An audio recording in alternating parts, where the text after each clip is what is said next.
জাহান্নামী মনে রাখবি, জাহান্নামের আগুনের কারণে তোর শরীরের চামড়া যখন জ্বলে পুড়ে ছাই হবে, সাথে সাথে 1 সেকেন্ড দেরি হবে না, নতুন চামড়া হয়ে যাবে। জুলুদান গায়রাহা, রব্বুল আলামিন বলে এভাবে কোটি কোটি বছর অনন্তকাল চামড়া হবে আর জ্বলবে, চামড়া হবে আর জ্বলবে। আরো শুনবেন, রব্বুল আলামিন বলেন লাহুম মিন ফাওকিহিম যুলালুম মিনান নার ওয়া মিন তাহতিহিম যুলাল যালিকা ইউখাফফিফুল্লাহু বিহি ইবাদা ইয়া ইবাদি ফাত্তাকুন।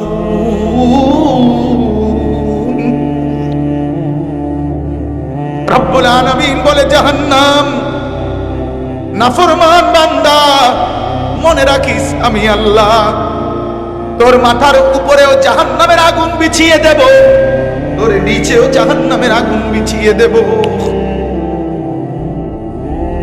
জাহান্নামের আগুন তোর মাথায়ও থাকবে, জাহান্নামের আগুন ভিতরেও নিচেও। যালিকা ইউখাফফিফুল্লাহু বিহি ইবাদা। আল্লাহ বলেন বন্ধুরে, আমি আমার বান্দাদেরকে কিন্তু আমি আল্লাহ সরাসরি জাহান্নামের ভয় দেখাইলাম। এবার আল্লাহ আবার বলে ইয়া ইবাদি ফাত্তাকুন, আরে আমার বান্দা তুই কিন্তু জাহান্নামকে ভয় করিস। আল্লাহ বলছেন, আল্লাহ বলছেন, আল্লাহ আমারে মাফ করে দেন, আল্লাহ মাফ করে দেন।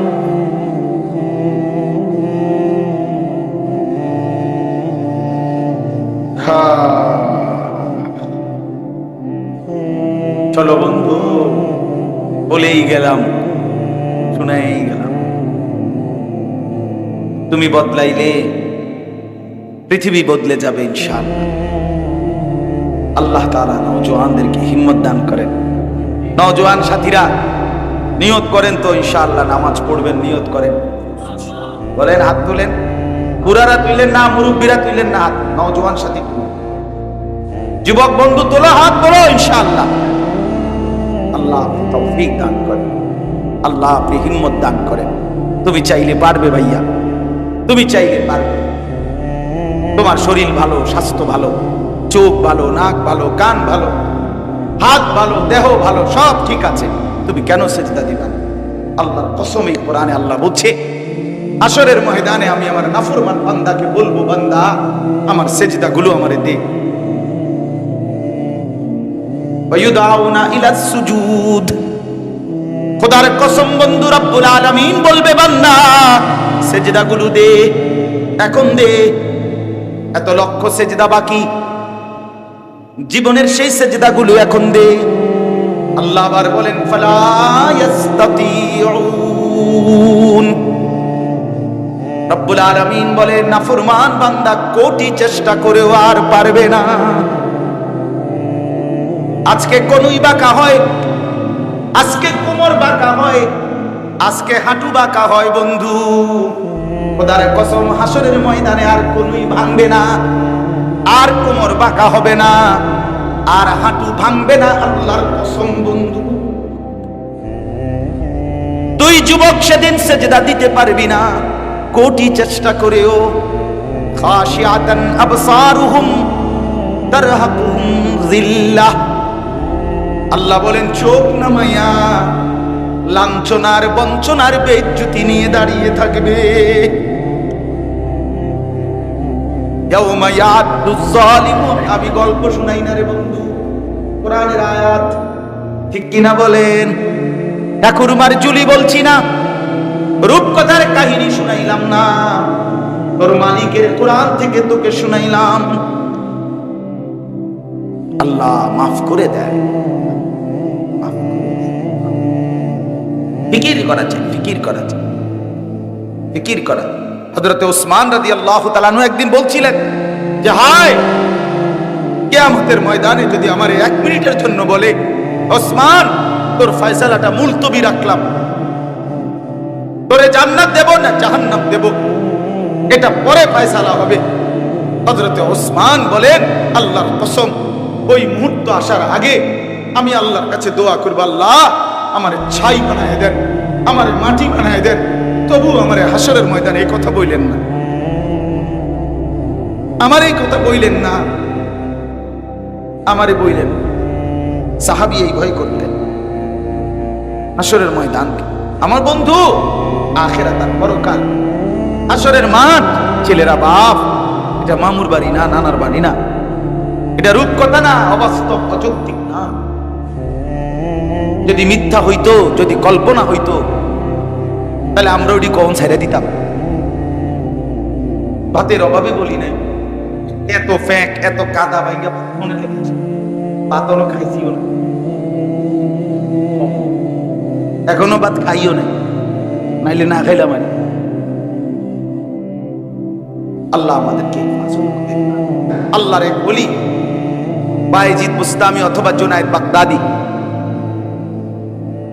তো রাস্তায় পড়া সেই যুবককে দেখে সেই আল্লাহর ওলি দেখছেন যুবকের দুই দিক থেকে মদ খাওয়ার কারণে, নেশার কারণে লালা পড়ে, মুখ টুক ভরপুর, রাস্তায় বেহুশ হয়ে মাতাল হয়ে পড়ে আছে। ওই আল্লাহর ওলি দাঁড়াইয়া নিজে পানি হাতের কুশের মধ্যে করে পানি নিয়া ওই যুবকের মুখ ধুয়ে সাফ করে দিছে। মনে মনে মুখে জবানে বলছে, হায়, এ তো আমার আল্লাহর বান্দা, এ তো আমার আল্লাহর বান্দা, আমার আল্লাহর বান্দা। এই কথা মনে করে মুখ ধুয়ে দিছে, সাফ করে দিছে। একটু পরেই যুবক পানির ছোঁয়া লাইগা তার হুঁশ আসছে, চোখ মেলে দেখতেছে জামানার শ্রেষ্ঠ বুজুর্গ জুনায়েদ বাগদাদি পাশে বসা, লাফ দিয়া উঠা বৈশা দুই পাও চড়াইয়া ধরে বলছে, হযরত, আপনার মতো মহান মানুষ, আপনি আমাকে মুখ ধুয়ে দিলেন, আমার মতো মাতাল, আমার মতো মদখোর যুবককে। হযরত, আমি তওবা করলাম, আপনার হাত ধরে বললাম, আমি জীবনের তরে নাফরমানি ছেড়ে দিলাম, আমি এই পাপ ছেড়ে দিলাম, আমি আল্লাহর বন্দেগী করব, ইবাদত করব। আপনি হুজুর আল্লাহর কাছে দোয়া করেন আমার লেগা, আল্লাহ যেন আমারে মাফ করে দেয়। হযরত জুনায়েদ বাগদাদি হাত তুলছেন, রব্বুল আলামিন ওনার চোখ খুলে দিছেন। লৌহে মাহফুজের মধ্যে আল্লাহ তাআলা দেখাই দিছেন আল্লাহর প্রিয় বান্দা ওলি আল্লাহদের নামের মধ্যে এই যুবকের নাম উঠে গেছে। তিনি জিজ্ঞাসা করলেন, আল্লাহ, যুবক মাত্র তওবা করছে, এখনো তো বন্দেগী শুরুই করে নাই, আপনি এখনই তাকে আউলিয়াদের কাতারে নাম তুলে দিলেন? আল্লাহ তাআলা বললেন, জুনায়েদ, আমি তোমার মহব্বতে তাকে আউলিয়াদের কাতারে অন্তর্ভুক্ত করে দিয়েছি। বলছে মানে? তুমি যখন জবানে বলছিলা আমার আল্লাহর বান্দা, এ কথা বলে তুমি যখন তার পানি দিয়ে মুখ ধুয়ে দিছো, আমি আল্লাহ তোমার মহব্বতে আমার জুনায়েদ এই কথা বলে আমি তার দিল সাফ, তুমি মুখ ধুয়ে দিয়েছ, আমি কলিজা ধুয়ে দিয়েছি, গুনাহ সাফ করে দিছি, ফলে আমার এই যুবক বান্দা সাথে সাথে আল্লাহর প্রিয় বান্দা হয়ে গেছে। এই জন্য আজকের জন্য শুধু এতগুলো কথা বলার অর্থ হলো, প্রিয় ভাই আমার, বন্ধু আমার, মসজিদের ইমাম সাহেব জুমার বয়ান যখনই আল্লাহর কথা বলে, আল্লাহর ওয়াস্তে মনোযোগ দিয়ে শুনবেন, দেখবেন আল্লাহর কথা মনোযোগ দিয়ে শুনলে বলনেওয়ালা যদি হাবশি গোলামও হয়, কালো নিগ্রু গোলামও হয়, আল্লাহ তাআলা তার কথার দ্বারাও আপনার জীবনের মধ্যে পরিবর্তন এনে দিবেন। আপনি সব যিনি বলুন, আপনার মসজিদের ইমাম, আপনার এলাকার আলেম, দূরের আলেম, যিনি আল্লাহর কথা বলেন তার কথাই মনোযোগ দিয়ে শুনবেন, বলেন ইনশাআল্লাহ। আমার যুবক ভাই, তোমাদের কাছে আমার বিনীত অনুরোধ, শুক্রবারে জুমার বয়ান তোমাদের নিজ নিজ মসজিদে যেই হুজুর জুমার বয়ান করে শুক্রবারে, দয়া করে তুমি ভাইয়া আগে আগে একটু আগে গিয়া, আধা ঘন্টা আগে, 10টা মিনিট আগে গিয়া মসজিদের কাছাকাছি কাতারে বৈশা আলাদা তুমি মনোযোগ দিয়ে শুনো।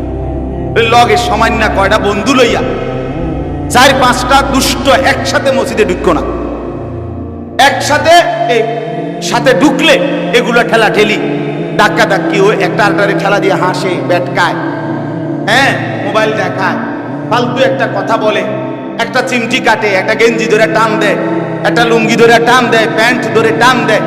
এই ফাইজলামি আর বান্দরামি করতে করতে আল্লাহর বান্দার বয়ানের সময়টা শেষ হয়ে যায়। তখন যেই জাহেল মসজিদে ঢুকছে, ওই জাহেল হয়েই কোনো অনুভূতি ছাড়া, কোনো জজবা ছাড়া, পরিবর্তনের কোনো মানসিকতা ছাড়াই যেমন ঢুকছিল তেমন গাফেল আবার মসজিদ থেকে বাহির হয়। নয়তো আল্লাহর কথা এতদিন, ভাইয়া জুমার দিন তুমি আজকে 10 বছর তুমি জুমার নামাজের বয়ান শোনো, তোমার কি উদ্দুর পরিবর্তন হইবার কথা না? আমার কথাটা বলেন না, ইনসাফ কি বলে? এখানে কি মোটেই পরিবর্তন হবে না? কিছুই পরিবর্তন হবে না। তুমি এমন হয়ে গেলা কেন যে মসজিদের শেষ মিনিট পর্যন্ত মোবাইল টিপলা, বের হওয়ার পরে প্রথম মিনিট থেকেই মোবাইল নিয়ে ব্যস্ত হয়ে গেলা। তোমার রাতও কাটে মোবাইল, দিনও কাটে মোবাইল। তোমার স্বপ্ন, তোমার আকাঙ্ক্ষা, তোমার ইচ্ছা, আবেগ, অনুভূতি সব যদি হয় এই বড় মোবাইল, তো তুমি পৃথিবী গড়বা কেমনে, জীবন চালাইবা কেমনে, আখিরাত সাজাইবা কেমনে? আমার ভাই বলো, আমার বাপ বলেন, আপনাদের সন্তানদের এই হালাত, আপনাদের ছেলে মেয়েদের এই হালাত, আহা কেমনে বললে বুঝাইতে পারতাম। মাঝে মাঝে মালিককে বলি, মালিক সেই জবান দাও, সেই শক্তি হিম্মত দাও, যেভাবে বললে মুসলমানের এই নওজওয়ানরা ফিরবে মোবাইলের নেশা থেকে। আজ জাতির সবচেয়ে বড় নেশা মোবাইলের নেশা। আজ নওজওয়ান সবচেয়ে বেশি যেই নাফরমানিতে আসক্ত, সেটা হলো এই বড় মোবাইলের নেশায় আসক্ত। সারা দিন সারা রাত উলঙ্গ ছবি দেখে, সারা দিন সারা রাত। হায় রে বাপ, একজন নারী আল্লাহ তাআলার সৃষ্টি, নারীর সৌন্দর্য আল্লাহর সৃষ্টি, নারীর আকর্ষণ আল্লাহর সৃষ্টি। খোদার কসম, যুয়্যিনা লিন-নাসি হুব্বুশ শাহাওয়াত মিনান নিসা। আল্লাহ বলে গোটা কায়নাতের সমস্ত আকর্ষণের মধ্যে সবচেয়ে প্রথম যেই আকর্ষণীয় বস্তু আমি পৃথিবীতে সৃষ্টি করেছি তার নাম হচ্ছে নারী। এক নারীর আকর্ষণের সামনে গোটা পৃথিবীর সব সৌন্দর্য তুচ্ছ তুচ্ছ। সেই নারী আল্লাহ দিয়েছেন, সৃষ্টি করেছেন, তার সৌন্দর্য আল্লাহর দেওয়া। তোমার হৃদয়ে আকাঙ্ক্ষা আল্লাহর ইচ্ছায় তৈরি হয়, সেটাকে নষ্ট না করা, সেটাকে অপাত্রে গুনার রাস্তায় ব্যবহার না। আমি প্রায় বলি, ছেলেরা বাপ একটা জিনিস খেয়াল করো, আপনারাও ভাবেন, মনে করেন এই পাশে 2 জন মহিলা দাঁড়ায় আছে, একজন মহিলা পরিচয় হলো উনি আমার মা, আরেকজন পরিচয় হলো উনি আমার স্ত্রী। দুটোটাই মহিলা, শারীরিক দেহ গঠন, অঙ্গ প্রত্যঙ্গ সবকিছু বরাবর, কিন্তু একসাথে দাঁড়ানো 2 সেকেন্ড। কল্পনা করেন, আমি যখন মার দিকে তাকাই তখন আমার কল্পনায় যা আসে, স্ত্রীর দিকে যখন পরের সেকেন্ডে তাকাই আমার কল্পনায় ভিন্ন জিনিস আসে। ঠিক কিনা বলেন? মার কাছে আমি যা চাই, বিবির কাছে আমি তা চাই না। বিবির কাছে আমি যা চাই, মার কাছে আমি তা চাই না। মার দিকে তাকাইলে হৃদয়ের অনুভূতি হয় একরকম, স্ত্রীর দিকে তাকাইলে হৃদয়ের অনুভূতি হয় ভিন্ন রকম। আমার বাপ, আমার বন্ধু বলেন, আল্লাহকে সাক্ষী রেখে এই সেকেন্ডের ভিতরে দিলের এই হালাত পরিবর্তন করে দিলেন কে? সেই আল্লাহকে ভুলে যাওয়া। এটা যদি জ্বরের রোগীর মতো বানায় দিত, কথা বোঝেন নাই? যে মিঠাটাও তিতা লাগে, তিতাটাও কি লাগে? তিতা লাগে, তখন কি হতো বলেন? প্রতিটা নারী যদি মার মতো মনে হইতো কি অবস্থা হইতো? অথবা প্রতিটা নারী যদি স্ত্রীর মতো হইতো তো কি অবস্থা হইতো বলেন আপনি? রব্বুল আলামিন বলেন, বান্দা আমি দিল বদলাই, আমি দিল বদলাই, তাইলে আমি আল্লাহর দেওয়াই সৌন্দর্য, আমি আল্লাহর দেওয়া তোমার কলিজার ভিতরের শাহওয়াত, সেটাকে বুঝি তুমি 24 ঘন্টা নারীর পিছনে শেষ করে দিবা? আমি আল্লাহর দিকে একবারও তাকাইবে না যে এখানে আমার হুকুমটা কি, আমার বিধানটা কি? এজন্য যুবক ভাই, আমার মুরব্বী বাপ, সবার কাছে অনুরোধ, আপনি আপনার সন্তানকে বুঝান। আমরাও নওজোয়ানদেরকে বুঝাইলাম, তুমি ভাবতে শিখো। আজ এই ব্যারাম, এই ব্যাধি, এই বড় মোবাইলের আসক্তি, হায় আমারে মাফ করে দিয়েন, আমি না বলে পারলাম না। আমার উঠতি বয়সের নওজোয়ান মৌলবী, নওজোয়ান আলেম, নওজোয়ান হুজুর, অল্প বয়সী 20, 25, 30 বছর, 26 বছর, 28 বছরের মৌলবী সাবরা, আজকে তারাও এই বড় মোবাইলেই আসক্ত। ওনারাও ওনাদের সমস্ত কিছুর চিন্তা চেতনার অনুভূতি সবকিছু আজকে বড় মোবাইল থেকেই গ্রহণ করে, বড় মোবাইলেই সরবরাহ করে। আফসুস, কোন ব্যাধি যখন, কোন গুনাহ, কোন খামখেয়ালি যখন উম্মতের ওলামা এবং সাধারণ জনগণের মধ্যে বরাবর হয়ে যায়, তখন কিন্তু ওই জাতির পতন কাছায়া যায়, ওই জাতির বরবাদি কাছায়া যায়।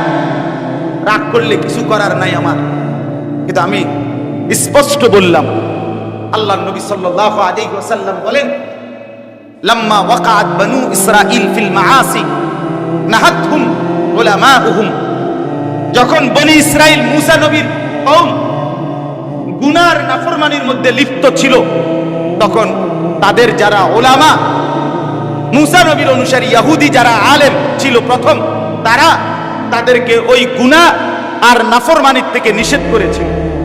কিছুদিন পরে যখন দেখলো জনগণ শুনে না, তখন হাদিসে নবীজি বলে, ওই মুসা নবীর কওমের ওলামা যারা ইহুদি, তারাও জনসাধারণের সাথে মিশে গেল।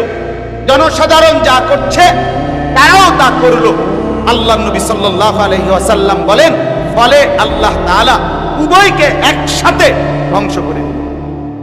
নাউযুবিল্লাহ, নাউযুবিল্লাহ। এই জন্য উঠতি আলেম যারা এখানে অনেক আছেন, আমি জানি, আমি দেখছি সব আসার পর থেকে। আপনাদের কাছে অনুরোধ বন্ধু, আপনারা জনগণের দিকে তাকান, মুসলমানের ছেলেদের দিকে তাকান, মুসলমানের যুবক যুবতীদের দিকে তাকান। ওরা 24 ঘন্টা বড় মোবাইলে আসক্ত। অতএব এদেরকে মোবাইলের এই আসক্তি থেকে যদি ফেরাইতে হয়, আপনাকে এই বড় মোবাইলের আসক্তি, বড় মোবাইলের এই যথেচ্ছা ব্যবহার আপনাকে পরিহার করতে হবে, নয়তো তারা শিখবে না, নয়তো তারা বদলাবে না। বলে জরুরত আছে, আমি বলি 100 বার আছে, জরুরতকে জরুরতের জায়গায়। কথা বোঝেন নাই? মোবাইল, বড় মোবাইলের দ্বারা কিছু প্রয়োজনীয় কি আছে, জিনিস আছে, থাকতেই পারে। অফিসিয়াল অনেক কাজ, ব্যাংকের অনেক কাজ, অনেক কিছু দ্বারা এটা দ্বারা দরকার লাগে। হ্যাঁ, দরকারটা দরকারের মধ্যে সীমাবদ্ধ থাকে। কিন্তু আপনি অটোতে, সিএনজিতে, রাস্তা, রোডে হাঁটতে, আপনি কি সারাদিন অফিস করেন? কিন্তু আপনার ঘটনা কি? আপনার কি কোনো ছুটি সেটা নাই? আপনার কি কোনো অফিসের বিরতি নাই? আপনি এটা কি অফিস লইছেন? চাকরিটা ছাড়বেন না, এরুম এরুম চাকরি যেটার মধ্যে কোনো বিরতি নাই। আপনি এটা কি ডক্টরের চাকরি নিলেন? কথা বলেন না কেন? তার মানে বুঝাই যায় আপনি খামখেয়ালি দিলেন। যদি বলেন কোনো গুনাই করেনি আমি, তারপরেও আল্লাযীনা হুম আনিল লাগবি মুরিদুন, লাগ বেহুদা কাজ, যেই কাজের দুনিয়াবি কোনো ফায়দা নাই, আখিরাতের কোনো ফায়দা নাই। একজন মুমিন, আল্লাহর কথা, মুমিন ইমানদার এই অনর্থক কাজ করতে পারে না। আল্লাহ আমাদেরকে বুঝার তৌফিক দান করেন। প্রিয় বাপ আমার, ভাই আমার, বন্ধু আমার, আমরা ফিরতে চেষ্টা করি। আমাদের মুরব্বীরা বলে গেছেন, আমাদের বড়রা বলে গেছেন, আজ আমাদের বদলানো দরকার, আজ আমাদের পরিবর্তন দরকার। বিশ্বাস করেন ভাই, বললে তো সারা রাত বলা যাবে। সারা পৃথিবীর সর্বশেষ ষড়যন্ত্রের সব কেন্দ্রবিন্দু কিন্তু ঘুরে ঘুরে ইসলামের বিরুদ্ধে। গোটা পৃথিবী যা ভাবে, যা করে, সব কিছুর মধ্যে ইসলামের বিরোধিতা শীর্ষে, কোরআনের বিরোধিতা শীর্ষে। দুশ্মনের সমস্ত ষড়যন্ত্র ইসলামের বিরুদ্ধে। অতএব দয়া করে আমাদের এই নওজওয়ানরা, আমাদের ভাইরা, যুবক বন্ধু, তোমরা যদি সারাক্ষণ নিজের জীবন যৌবন এই মোবাইল আর এই খামখেয়ালি আর এই বেনামাজি, বেহায়া নারীর পিছনে ঘোরা এই জিন্দেগি দিয়ে নষ্ট করে ফেলো, তো ইসলাম বাঁচাবে কে? দিন রক্ষা করবে কে? আমি কেমনে বললে বুঝাইতাম? আমার ভাই, তুমি যদি বলো তোমার কাছে গিয়ে বলি, তো আসো আমি কাছেই যাই। কসম খোদার, তুমি যদি বলো তোমার বুকের কাছে এসে বলি, তোমার বুকের কাছেই বলি, তুমি না জাগলে ইসলাম জাগবে না। আল্লাহর নবী সাল্লাল্লাহু আলাইহি ওয়াসাল্লাম উহুদের যুদ্ধের দিন, নবী সাল্লাল্লাহু আলাইহি ওয়াসাল্লাম উহুদ যুদ্ধের দিন সর্বপ্রথম 17 বছরের একজন যুবক সাহাবী হযরত সাদ ইবনে আবি ওয়াক্কাস রাদিয়াল্লাহু তাআলা আনহুকে নবী প্রথম বলছিলেন উহুদের যুদ্ধের দিন যে সাদ, তুমি প্রথম শত্রুর দিকে তীর নিক্ষেপ শুরু করো, আজকের যুদ্ধ তুমি শুরু করো। ইরমি সাদ বিদাকা আবি ওয়া উম্মি। নবী বলেন সাদ, তুমি শত্রুর দিকে তীর মারো, আমি মুহাম্মদের মা বাপ তোমার মতো যুবকের জন্য কুরবান। রাসূলের ফিদাকা আবি ওয়া উম্মি, যুবক তোমার জন্য নবী তার মা বাপ উৎসর্গ। তুমি শুধু বেডি চাইবা এর লাগে? হ্যাঁ, আস্তাগফিরুল্লাহ, আস্তাগফির। আরে বেটা কক্স কি বেটা, কতক্ষণ দেখবি বেটিটা? কত বেডি হইলে তোর রাত কাটবে? কত বেডি দেখলে তোর যৌবন শেষ হবে? কত নোংরা ছবি দেখলে যুবক তোর লজ্জাস্থানের শাহওয়াত পূরণ হবে বেটা? ছি ছি ছি ছি ছি। মুসলমান এত নিকৃষ্ট হয় কেমনে? মুসলমান এত বেহায়া হয় কেমনে? মুসলমান এত বেশরম। আল্লাহ আমাদেরকে হেফাজত করেন। আজকে আমি পড়ছি রাসূলুল্লাহ সাল্লাল্লাহু আলাইহি ওয়াসাল্লাম একদিন সাহাবীদের মজলিসে একটা আয়াত পড়ছেন, ইয়া আইয়ুহাল্লাযীনা আমানু কু আনফুসাকুম ওয়া আহলিকুম নারা। রব্বুল আলামিন বলেন, হে মুমিন ঈমানদারগণ, তোমরা সকলেই তোমাদের নিজেদেরকে এবং তোমাদের পরিবারের সদস্যদেরকে জাহান্নামের আগুন থেকে বাঁচাও। এরপরে ওয়াকুদুহান নাস ওয়াল হিজারা, রব্বুল আলামিন বলেন সেই জাহান্নামের আগুন থেকে বাঁচাও যেই জাহান্নামের আগুনের লাকড়ি হবে, যেই জাহান্নামের আগুনের ইন্ধন হবে। আল্লাহ তাআলা বলেন মানুষ এবং পাথর। আলাইহা মালাইকাতুন গিলাযুন শিদাদুন লা ইয়াসুনাল্লাহ মা আমারাহুম ওয়া ইয়াফআলুনা মা ইউমারুন। রব্বুল আলামিন বলেন বান্দা এমন জাহান্নামের আগুন থেকে বাঁচাও যেই জাহান্নামের আগুনের লাকড়ি হবে মানুষ এবং পাথর, আর সেই জাহান্নামের পাহারাদার হবে যেই ফেরেশতা, তারা হবে আমি রব্বুল আলামিনের সমস্ত ফেরেশতার মধ্যে সবচেয়ে পাষাণ, সবচেয়ে কঠিন হৃদয়ের অধিকারী ফেরেশতা। আল্লাহ বলেন আমার ওই ফেরেশতারা জাহান্নামের দায়িত্বে, যেই ফেরেশতাদের দিলের মধ্যে কলিজার মধ্যে এক সেকেন্ডের কোনো মায়া নাই, গিলাস শিদাদ। আল্লাহ বলেন ওই ফেরেশতারা আমি আল্লাহর হুকুমের কোনো নাফরমানি করে না, আর আমি যেমনে বলি তেমনি পালন করে। আল্লাহর নবী এই হাদিস কোরআনের আয়াত পড়বার সাথে সাথে আমি নিজে কিতাবে পড়েছি, আল্লাহর নবীর এক যুবক সাহাবী একটা চিৎকার করে আল্লাহর নবীর সাহাবী বেহুশ হয়ে পড়ে গেছে। নবী তখন তার বুকের মধ্যে হাত দিয়ে যখন বুঝলেন তার রূহ চলে যাবে এক্ষুনি, আল্লাহর নবী বললেন যুবক বলো তুমি লা ইলাহা ইল্লাল্লাহ। যুবক শুধু এই শব্দটা বলছে লা ইলাহা ইল্লাল্লাহ। আল্লাহর নবী বলেন সাহাবীরা আমি মুহাম্মদ সাক্ষী দিলাম এই যুবক জান্নাতি হয়ে গেছে, কামিয়াব। এক যুবকের কলিজার মধ্যে চিৎকার আসছে, হায় জাহান্নামের আগুনের লাকড়ি হবে মানুষ, সেটা যদি আমি হই। কুরআনুল কারীমে রব্বুল আলামিন বলেন ফাত্তাকুন নারাল্লাতী ওয়াকুদুহান নাস ওয়াল হিজারা উইদ্দাত লিল কাফিরিন। বন্ধু শুনো, রব্বুল আলামিন বলেন আমার বান্দা জাহান্নামের আগুনকে ভয় করো, যেই জাহান্নামের আগুনের লাকড়ি হবে মানুষ এবং পাথর। উইদ্দাত লিল কাফিরিন, যেই জাহান্নাম বেঈমান নাফরমান কাফেরের জন্য বানানো হয়েছে। আরো শুনেন আল্লাহ বলেন ওয়াত্তাকুন নারাল্লাতী উইদ্দাত লিল কাফিরিন। আল্লাহ বলে বান্দা জাহান্নামকে ভয় করো, জাহান্নাম বানানো হয়েছে বেঈমানের জন্য। আল্লাহ আরো বলেন শুনো, ফাআনদারতুকুম নারান তালাজ্জা। আল্লাহ বলেন আনদারতুকুম, আল্লাহ নিজের দিকে বলছেন, আল্লাহ বলে বান্দা আমি আল্লাহ সরাসরি তুমি বান্দাকে প্রজ্বলিত আগুনের ভয় দেখাচ্ছি।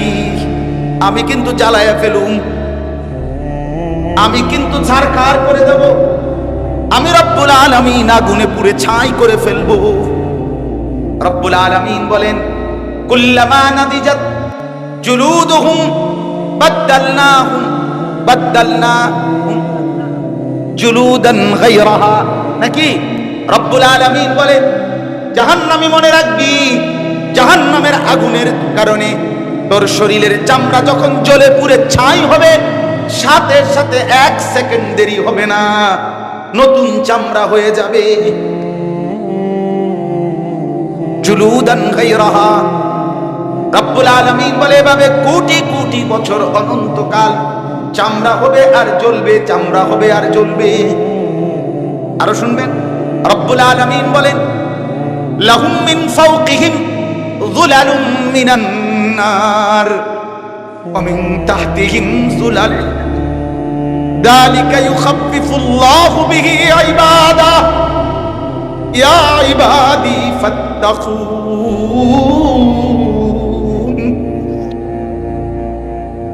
রব্বুল আলামিন বলে জাহান্নাম নাফরমান বান্দা মনে রাখিস আমি আল্লাহ তোর মাথার উপরেও জাহান্নামের আগুন বিছিয়ে দেব, তোর নিচেও জাহান্নামের আগুন বিছিয়ে দেব। জাহান্নামের আগুন তোর মাথায়ও থাকবে, জাহান্নামের আগুন ভিতরেও নিচেও। যালিকা ইউখাফফিফুল্লাহু বিহি ইবাদা। আল্লাহ বলেন বন্ধুরে আমি আমার বান্দাদেরকে কিন্তু আমি আল্লাহ সরাসরি জাহান্নামের ভয় দেখাইলাম। এবার আল্লাহ আবার বলে ইয়া ইবাদি ফাত্তাকুন। আরে আমার বান্দা তুই কিন্তু জাহান্নামকে ভয় করিস। আল্লাহ বলছে, আল্লাহ বলছে আল্লাহ আমারে মাফ করে দেন,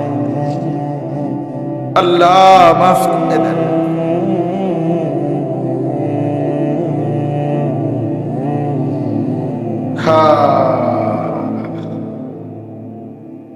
চলো বন্ধু, বলেই গেলাম, শুনেই গেলাম। তুমি বদলাইলে পৃথিবী বদলে যাবে ইনশাআল্লাহ। আল্লাহ তাআলা নওজোয়ানদেরকে হিম্মত দান করেন। নওজোয়ান সাথীরা নিয়ত করেন তো ইনশাআল্লাহ নামাজ পড়বেন, নিয়ত করেন, বলেন হাত তোলেন। বুড়ারা তুললেন না, মুরব্বীরা তুললেন না হাত। নওজোয়ান সাথী যুবক বন্ধু তোলো হাত, বলো ইনশাআল্লাহ। আল্লাহ আপনি তৌফিক দান করেন, আল্লাহ আপনি হিম্মত দান করেন। তুমি চাইলে পারবে ভাইয়া, তুমি চাইলে পারবে। তোমার শরীর ভালো, স্বাস্থ্য ভালো, চোখ ভালো, নাক ভালো, কান ভালো, হাত ভালো, দেহ ভালো, সব ঠিক আছে, তুমি কেন সেজদা দিবা? আল্লাহর কসম এই কোরআনে আল্লাহ বলছে আসরের ময়দানে আমি আমার নাফরমান বান্দাকে বলবো, বান্দা আমার সেজদা গুলো আমারে দে। ওয়ায়ুদাউনা ইলাস সুজুদ। খোদার কসম বন্ধু রব্বুল আলামিন বলবে বান্দা সেজদা গুলো দে, এখন দে। এত লক্ষ সেজদা বাকি, জীবনের সেই সেজদা গুলো এখন দে। আল্লাহ আবার বলেন ফালা ইস্তাতিউন। রব্বুল আলামিন বলেন নাফরমান বান্দা কোটি চেষ্টা করেও আর পারবে না। আজকে কোনই বাঁকা হয়, আজকে কোমর বাঁকা হয়, আজকে হাঁটু বাঁকা হয় বন্ধু, খোদার কসম হাসরের ময়দানে আর কোনই ভাঙবে না, আর কোমর বাঁকা হবে না, আর হাঁটু ভাঙবে না, আল্লাহর কসম বন্ধু। তুই যুবক সেদিন সেজদা দিতে পারবি না, কোটি চেষ্টা করেও। খাশিয়াতান আবসারুহুম তারহাকুহুম যিল্লাহ। আল্লাহ বলেন চোখ নামাইয়া লাঞ্ছনার বঞ্চনার বেইজ্জতি নিয়ে দাঁড়িয়ে থাকবে। ইয়াউমা ইয়াদুজ জালিমু, আমি গল্প শুনাই না রে বন্ধু, কোরআনের আয়াত, ঠিক কিনা বলেন? ঠাকুরমার জুলি বলছি না, রূপকথার কাহিনী শুনাইলাম না, তোর মালিকের কোরআন থেকে তোকে শুনাইলাম। আল্লাহ মাফ করে দেয়,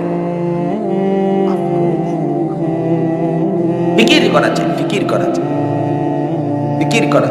হযরতে ওসমান রাদিয়াল্লাহু তাআলা আনহু একদিন বলছিলেন যে হায়, কিয়ামতের ময়দানে যদি আমার 1 মিনিটের জন্য বলে, ওসমান তোর ফয়সালাটা মুলতবি রাখলাম, তোরে জান্নাত দেব না জাহান্নাম দেব, এটা পরে ফয়সালা হবে।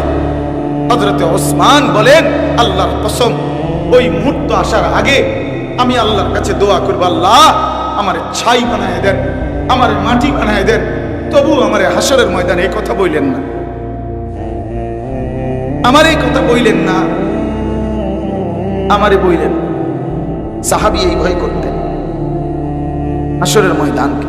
আমার বন্ধু, আখিরাত আর পরকাল, হাসরের মাঠ, ছেলেরা বাপ, এটা মামুর বাড়ি না, নানার বাড়ি না, এটা রূপকথা না, অবাস্তব, অযৌক্তিক না।